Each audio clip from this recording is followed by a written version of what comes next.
Hello everyone, welcome back to another episode of Gaming the System, the podcast where three intersectional feminists examine gaming and games through a feminist lens. Today I'm your host Alex and I'm joined by Matt.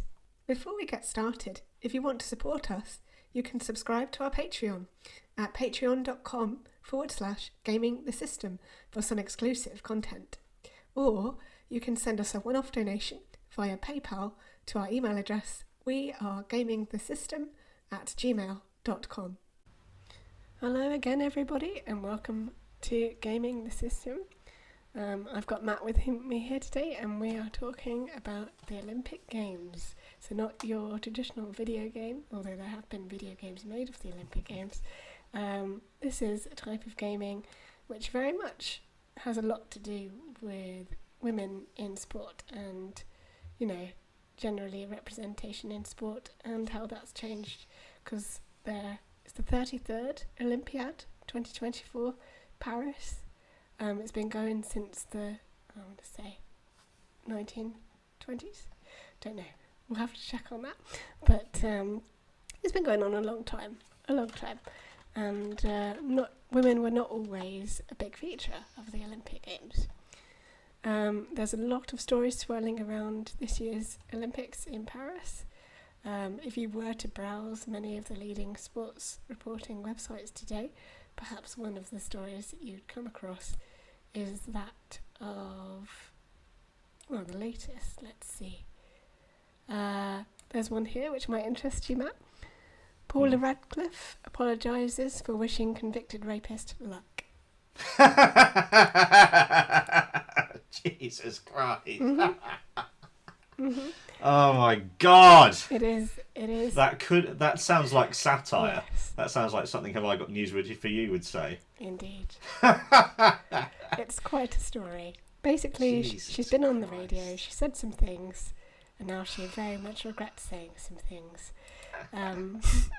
It's like what I was talking about in a previous episode. It's very much I said some things and now I feel bad about that. Basically, the story that she's referring to, or what is happening, is there's been several stories on it actually. I think you picked up on it. Matt van den Velde. That's correct. Yes, Matt. I actually know quite a lot about this. So the Dutch Olympic team have a volleyball squad for the Paris Olympics, and somebody called Steven van der Velde. Steven van der Velde. Is it van der Velde or van der Velde? Anyway, he's Dutch, so who knows. Was named in the Netherlands beach volleyball squad. He's 29 years old and was sentenced to 4 years in prison after 2016 after pleading guilty to raping a 12-year-old British girl when he was 19. So he met his victim on Facebook. They travelled from Amsterdam to the UK, and unfortunately the rape occurred at an address in Milton Keynes.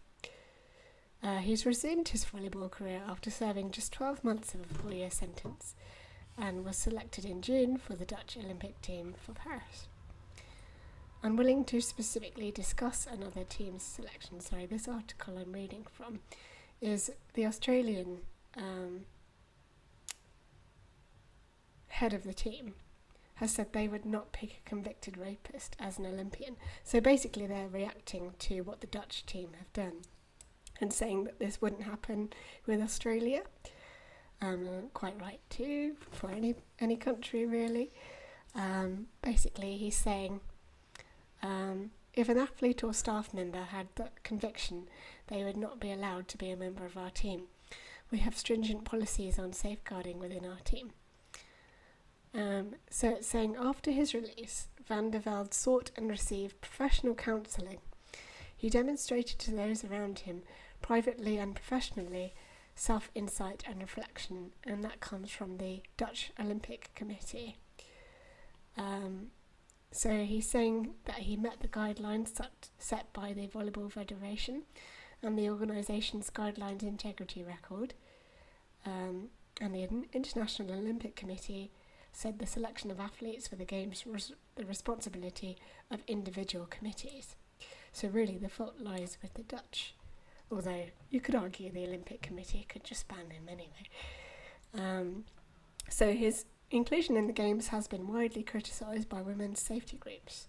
What's Paul Radcliffe got to do with all of this?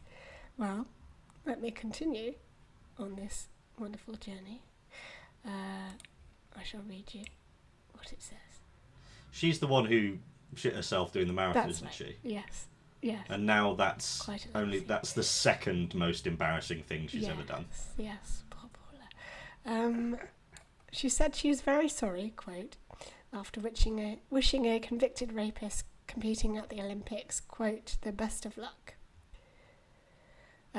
So, building on what I've just told you, I will continue. She says, I'm mortified that I expressed it so badly and didn't condemn the rape out loud. So she's been in an interview with the radio station LBC on Wednesday. She said, I know that he's married now and has settled down. I think it's a tough thing to do to punish him twice if he's managed to successfully turn his life around after being sent to prison and to qualify and to be playing sport at the highest level. Then I actually wish him the best of luck. She referred to doping offenders being allowed to return to the sport after serving bans. In a series of posts on social media, BBC pundit Radcliffe apologised for her remarks. I do believe in second chances after serving punishment, but think the Olympics should be for those who uphold the ideals. That's why I poorly brought the doping comparison in. I myself am shocked and disappointed at how I expressed this so badly. I am very sorry and should have done much better. I by no means meant to overlook the crime and meant to say those who don't uphold ideals should be excluded, but can't be. I profoundly apologise and am deeply shocked and disappointed in myself and can't understand how I managed to convey it so badly. Any thoughts? I think that's fair enough. Yeah. I think that's a good actual apology because 90% of people going, I regret that there was confusion as a result of my statement. Yes. She actually said, yeah, that was. So I think that's Paula Radcliffe. That doesn't matter. Mm-hmm. There are a billion pundits saying a billion different things. What matters is if having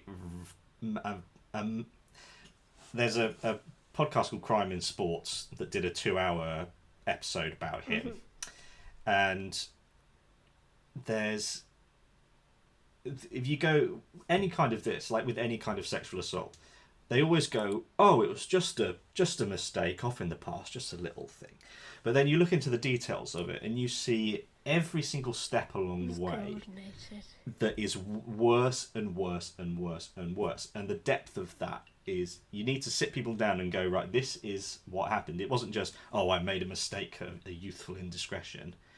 He groomed a 13-year-old girl, 12-year-old girl over Facebook in Milton Keynes, him in Netherlands. Yeah. Was it? In the Netherlands. Amsterdam. And he travelled from Amsterdam to Milton Keynes to rape this child. And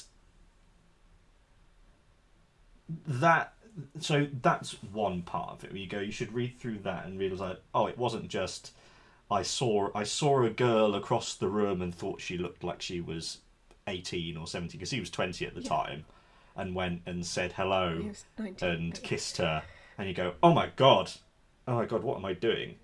That's what they make it sound like he did. Whereas everything about this is it's horror upon horror upon horror. And if your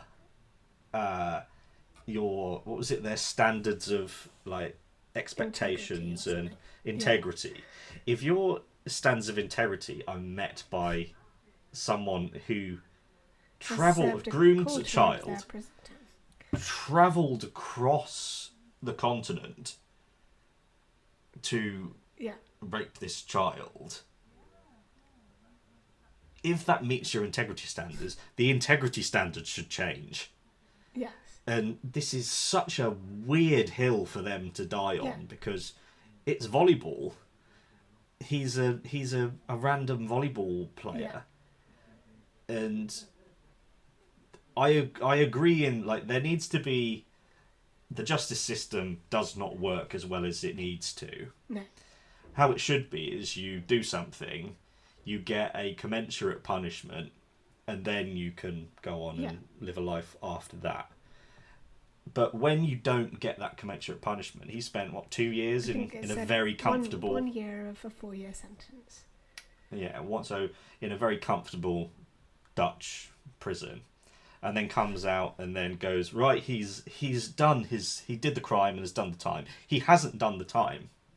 If someone does the time, then I'm open to going, maybe we can have conversations about this, but probably not. Because I think that raping a child should probably ruin your life. Mm-hmm. Yeah. It should probably take a massive amount of what you can do in your life off the table. Yeah. Because of it. And that's where the problem is. That's where because so much integrity is just bullshit. Because but the thing what is integrity in different countries is different. Yeah. When you think about what the Olympics is and what it means, he's representing his country. What does that? Is this what you want your country to be? Yeah. What everyone just look at your country. The only thing, every single time a Dutch athlete goes is on the screen. No wonder Holger Rune's pulled out for the tennis. Oh God. But he's not Dutch anyway. Hold on, let me check his nationality. Sorry, that might have been potentially racist. He's Danish, not Dutch. They're in the area. But yes. Scandinavian. Yeah, but that's probably not why he's pulled out. I think he said he had wrist pain again. But yeah, anyway, carry on. Sorry, I interrupted. Yeah, it's pretty bad, isn't it? Ruin, yeah. Life, fair enough, because there are. It's so. The way. How to describe it? The conversation about violence in society is never had in a way that will actually lead to the right change that need to happen, because no one ever says it's men being violent, because it's practically always a man committing violence. And then also, on the same count, it is almost always men committing sexual violence. And so the only way to have a meaningful conversation about it is to start with, why are men committing violence? Why are men committing sexual violence? And start from there. But no one in the patriarchy and the systems of power wants to have that conversation, because that's their power base. They say, oh, there are flaws with men when men are supposed to be the leaders of society. Then we can't have that. And I was researching crime statistics a while ago for my local area, and I think there are 5 or 6 different subcategories. And so there was theft, there was vandalism and stuff, and then in one subcategory there was violence and sexual offences. When those can be two completely separate things. It doesn't have to be violent, like physically violent, for sexual assault to be a violent act. Because I would argue there's certainly an argument to be made. Someone who grabs a schoolgirl off the street into a van, molests them, and then kicks them out again, and someone who grooms a child, gets that child to think that they want what this person wants to do with them. The groomer is worse, I think, because there's no way for a child who has been grabbed off the street and put into a van to blame themselves for it. It's impossible. All they can do is, oh, I shouldn't have been there at that time or whatever. But when you groom a child, you screw with their head. And then that has, on top of the trauma of the actual experience, the psychological damage that is done by being manipulated like that is an appalling thing. And I think it's a perfect like way to think of it is, this is what the face of your country, you want that to be that. And it highlights pretty much from the top to bottom of the system the sort of like normalized, what extremes are normalized in the system, right from the top to the bottom. And yeah, it's mad. Yes, indeed. Now I'm going to bring in a different story because I mentioned in our previous episode the Twitter of it all. Comparisons have been made between this competitor being allowed to compete and the withdrawal of Charlotte Dujardin. Do you know much about Charlotte Dujardin, Matt? She is an equestrian for Team GB. Oh yeah. A very well decorated equestrian. She's won a lot of medals in previous Olympic Games. She basically pulled out of the Olympics, but has also been suspended by various governing bodies while under investigation for a video that surfaced showing her whipping a horse while in training. As far as I understand it, it occurred about 2.5 years ago.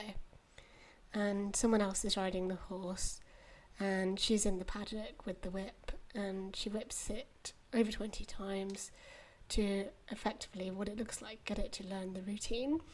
But it looks very much in distress, and it's not an easy watch. If you don't, I wouldn't advise watching it, just because it's really distressing. But comparisons have been made saying, well, why is this person not allowed to compete and the rapist is?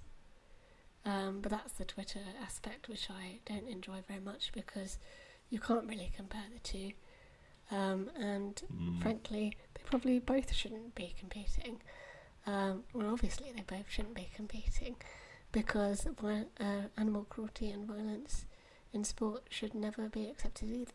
And I think it's making people question whether horses should be involved in sporting competitions at all.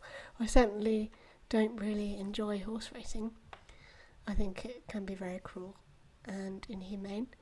And if this whipping is the normal way of training horses in dressage, then I don't know, I just don't feel very comfortable with it. You get a feeling that it is happening even if no one is talking about it, because it's a very elitist sport.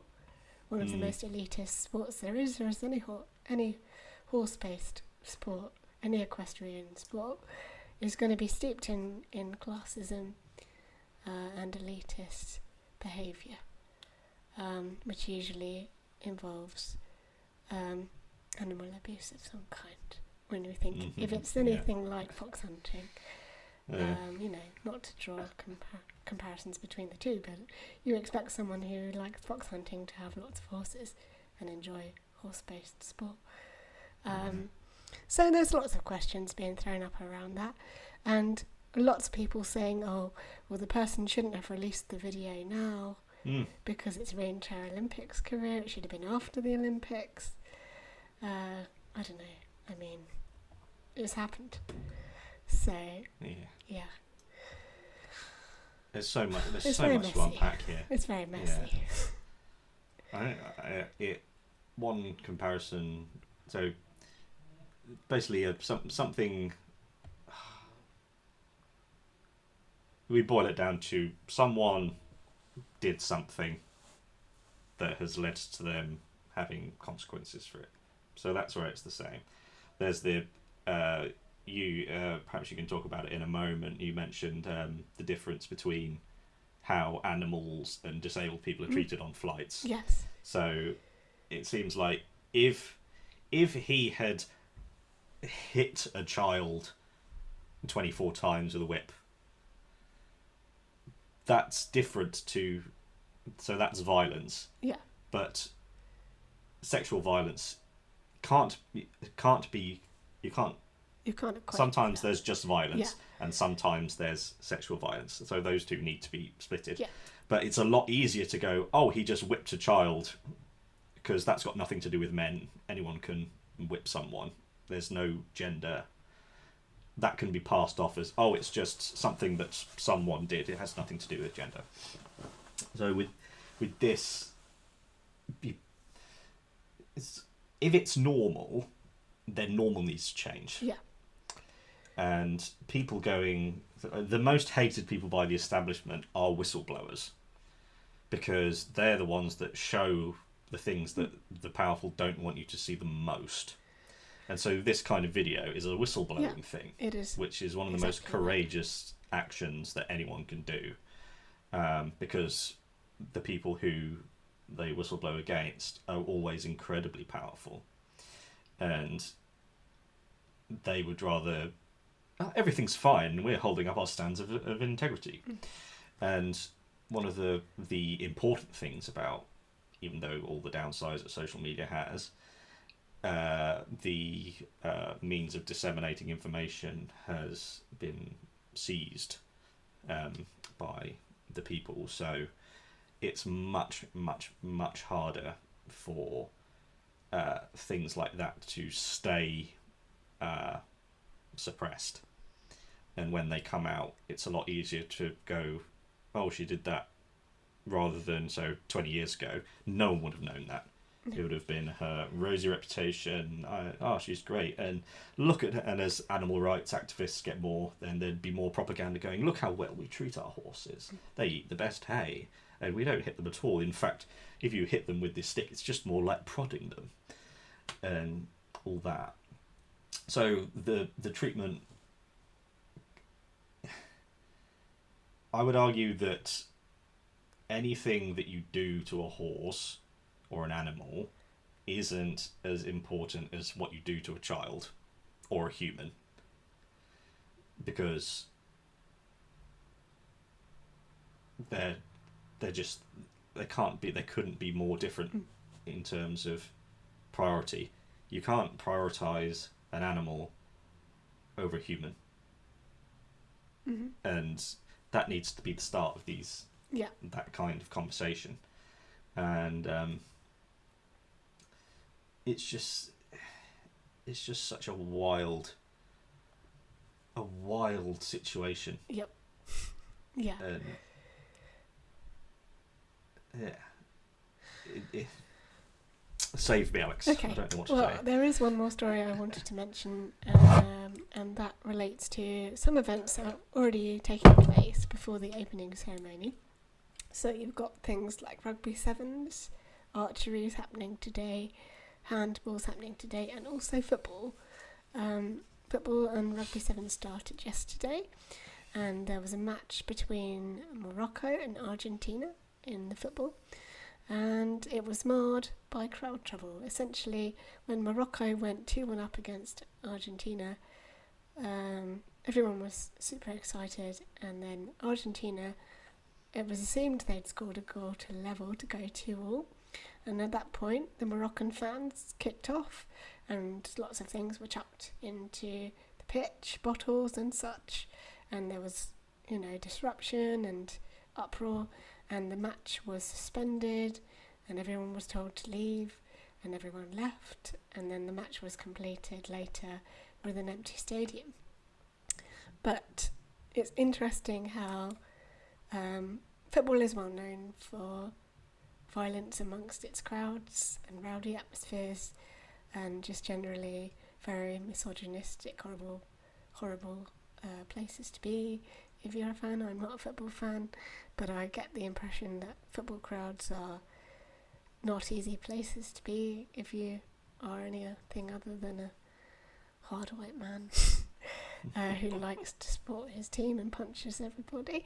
But anyway, so the point I'm trying to make is this violence just because it's football, or are there other factors at play here? I think football is like a step above in terms of, because it never happens in Wimbledon. I don't think it ever happens in rugby. It doesn't happen in cricket. There's just this very, very old dynamic between men supporting. Well, I should mention it is a men's football match as well, because there are women's football matches. Sorry, I should have clarified. But yeah. So that's a quintessential, like, toxic masculinity, like, environment where it's just as simple as men get angry and they do violent things about this thing. And there's the famous statistics that domestic violence cases go up when football teams lose. Or win. Or win. When England plays in big tournaments, yeah. I think it's obviously a higher percentage when England lose, but when England win, it still goes up by more than what is the base level that exists already. So it's pretty awful, really.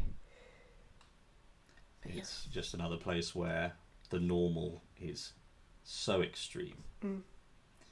And in order to snap people out of it, it needs to be severely regulated. But these the football teams themselves, the corporations around it, should go, because they've got to there'll be hundreds of thousands, if not millions, of die-hard fans who they will be saying, we don't want your money, you're banned from the ground because of the way you behave. And it's just easier for them to go, just say, oh, they're just passionate. It's fine. Yeah, I think they do ban sets of people who are literally just there to cause trouble, because people jump on it, don't they? They use football matches as an excuse to create more of a riot sometimes. But yeah, it's like you say, it is a good point that you make. Basically, this violence has become so normalised that nobody does anything about it. And it's the go on. It's the cyclical nature of violence. Is a violent father teaches a son that violence is normal, and then that son passes that on to their son, and so it goes round and round and round. And we're in this generation where cycles, we're pejoratively called the therapy generation, because we're actually trying to break these cycles that have existed for generation after generation. And that's what it takes. It needs the football teams and corporations of the moment to go, football has this very old tradition of violence and aggression. We're going to choose to take whatever steps necessary to break that cycle, so that the idea of violence again in a football crowd is as unthinkable as it would be at Wimbledon or cricket or anything.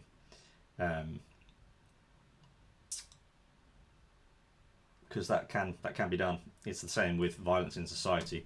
It needs to become an unthinkable thing to commit violence, rather than it being, oh, it's a normal thing that men do. Exactly that. Yes. Right, well, I think that rounds up all of the biggest stories in the lead up to the games themselves. Opening ceremony Friday evening. Very much looking forward to following my favourite sports and seeing all the nice things that sport has to offer. But I'm sure this won't be the end of the controversies that may or may not occur during Paris 2024. And there's definitely, obviously, an underbelly of controversy with every Olympic Games. But we don't have time to discuss that episode. So I'm sure maybe we could do a mid-Olympics pod or a Olympics review pod. It'd be really nice to do it together. So I hope you enjoyed this episode exploring feminism in the sporting world and games of a sporting type rather than a video or virtual type for now. And we'll see you again next Thursday. Thank you for listening and watching. Bye. Bye-bye.